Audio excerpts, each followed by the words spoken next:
Moin und herzlich willkommen zu Federstiel und Tintenklecks. Ich bin Sebastian. Ich stelle euch heute von Leuchtturm 1917 den Drehgriffel oder die Drehgriffel vor, Nummer 1 und Nummer 2. Das ist ein Kugelschreiber und ein mechanischer Bleistift. Wir sehen uns am Tisch. Ganz viel Spaß!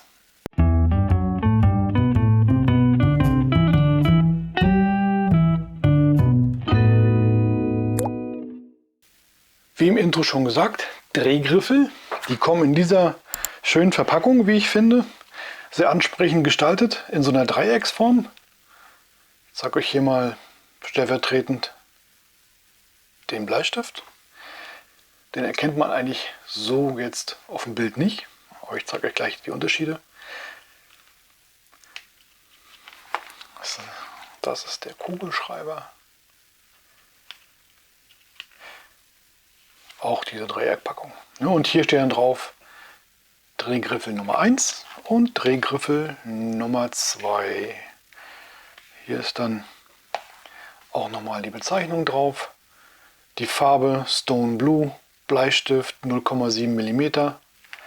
Und hier beim Kugelschreiber, da steht dann Portrait. Na, da. Kugelschreiber. Und darunter steht noch Blue Ink, das heißt, hier ist dann eine blaue Kugelschreibermine drin. Und jetzt gucken wir uns mal an, wie das aussieht. Wir fangen mal mit der Nummer 1 an, weil Kugelschreiber Nummer 1. Das ist der Unterschied. Nummer 1 sind alles Kugelschreiber, Nummer 2 sind alles Bleistifte. Ich habe hier die Farbe Portrait. Habe ich mir selbst gekauft. Das ist wie so pulverbeschichtet, lackiert. Keine Ahnung, ob das, also auf jeden Fall nicht eloxiert. Macht einen sehr wertigen Eindruck, ist alles Metall. Vorne dann so eine Messingspitze. Hier ein weißes, aber das ist eher so ein Ecru Eierschalenweiß. Und dann kommt dieser eckige Schaft. Ich habe mal die Hand unter, dann kann man es besser sehen. Wie man das von so einem Bleistift kennt. Ne? Drehgriffel ist quasi wieder aufgelebt. Das war mal früher eine Stiftform, die es vor etlichen Jahren gab. Leuchtturm hat die jetzt wieder zum Leben erweckt und ist auch sehr erfolgreich. Und ich weiß auch warum, weil die Stifte aufgrund der, oder nicht aufgrund, sondern trotz der Größe, ich zoome mal wieder ein bisschen raus, trotz der Größe gut in der Hand liegen. Also ihr seht, ich kann damit gut arbeiten und die Mine vorne vom Kugelschreiber ist so ein Drehmechanismus. Ich drehe jetzt hier quasi einmal, kann man das sehen? Ich drehe jetzt nach rechts und dann schiebt sich die Mine vorne raus. Ich kann noch nicht weiter drehen, das macht dann Knupp und dann ist die Mine da und steht dann fest. Und so geht es wieder rein. Zurückdrehen, rechts rum und zurück ist wieder rein. Ich kann nicht überdrehen, es ist fest. Minentausch ist auch ganz einfach. Man schraubt hier einfach auf. Das ist ein längerer Weg. Und dann hat man hier die Feder und dann die Mine dazu. Wie ihr hier vorne seht, das ist so eine spezielle Mine. Die kriegt ihr also noch nicht im Zubehör, sondern müsst wahrscheinlich das Original kaufen. Mal gucken, wie lange das braucht, dass es da Drittfirmen gibt. Aber hier ist nämlich die Feder so ein bisschen fest und die sieht auch vorne so ein bisschen anders aus als andere Kugelschreiberminen. Hinten das Patent, das kennt man. Aber jetzt geh rein. So. Und wieder zuschrauben. Und fertig. Und dann so. Das war der Kugelschreiber. Jetzt kommt der Bleistift. Das ist hier so eine Schiebeverpackung und hier ist dann noch der Infozettel drin, wie man die Minen tauscht und so weiter, Garantie, wie man damit arbeiten kann. Ist in dem Kugelschreiber auch drin gewesen, wie das funktioniert, dass man vorne das abschrauben muss, um die Bleistiftminen hier reinzumachen. Mehr steht hier eigentlich nicht drauf. So, alles wieder rein. So. zur Seite. Und dieses Stone Blue, das fand ich besonders schön, deswegen habe ich mir den auch gekauft. Vorne mit Anthrazit und hinten die Endkappe ist auch Anthrazit. Na, jetzt stellt er nicht scharf wegen dem anderen Stift. Achso, hatte ich gar nicht gezeigt. Ne? Hier steht dann die Bezeichnung drauf, Leuchtturm 1917, Drehgriffel Nummer 1. Und hier Leuchtturm 1917, Drehgriffel Nummer 2, der Bleistift. Auch die Kappe hinten, dieses Endstück, ist genau wie bei der Nummer 1, bei dem Kugelschreiber, genau das gleiche System. Vorne auch ähnlich, ich zeige euch das mal im Vergleich. Da sieht man aber dann, dass der Bleistift noch so ein weiteres Stück vorne dran hat. Das ist dieser mechanische Bleistift, wo ich dann durch Drehen hier hinten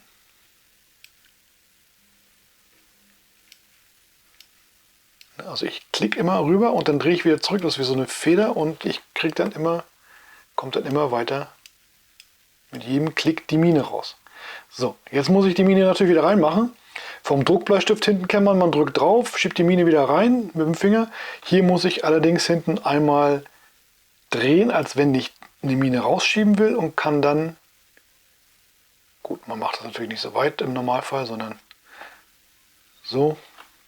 Also ich drehe, Mine kommt raus, drehe, Mine kommt raus, drehe, Mine kommt raus. Hinten die Endkappe kommt, oder das Endstück kommt immer wieder zurückgesprungen, nicht wie beim Kugelschreiber, dass es einrastet, sondern hier über so einen Federmechanismus wird die Mine dann vorne rausgedrückt. Klick.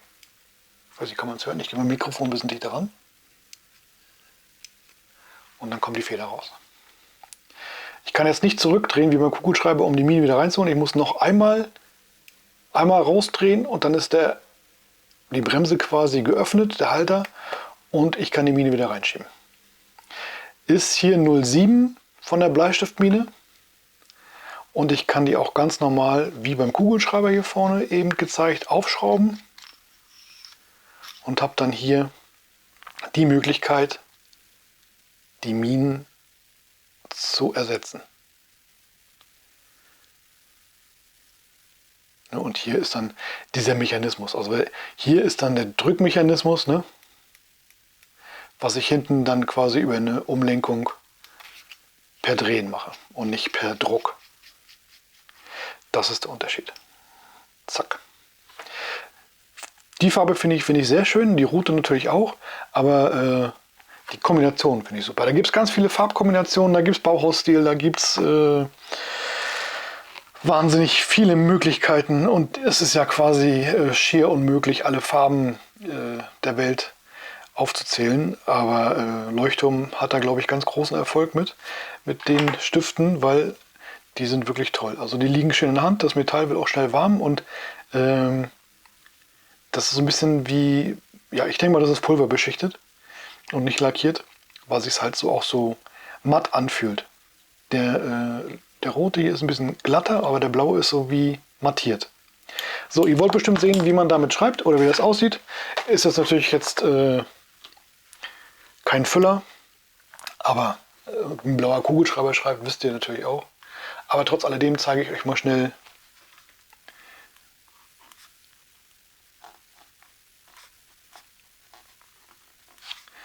Leuchtturm 1917 und das ist der Drehgriffel, nein, so, Nummer 1. Drehgriffel Nummer 1. Kugelschreiber. Das verbirgt sich hinter der Nummer 1. Und zack, wieder zu. Dann Drehgriffel Nummer 2. Das ist der Bleistift. Aktiviert und los geht's.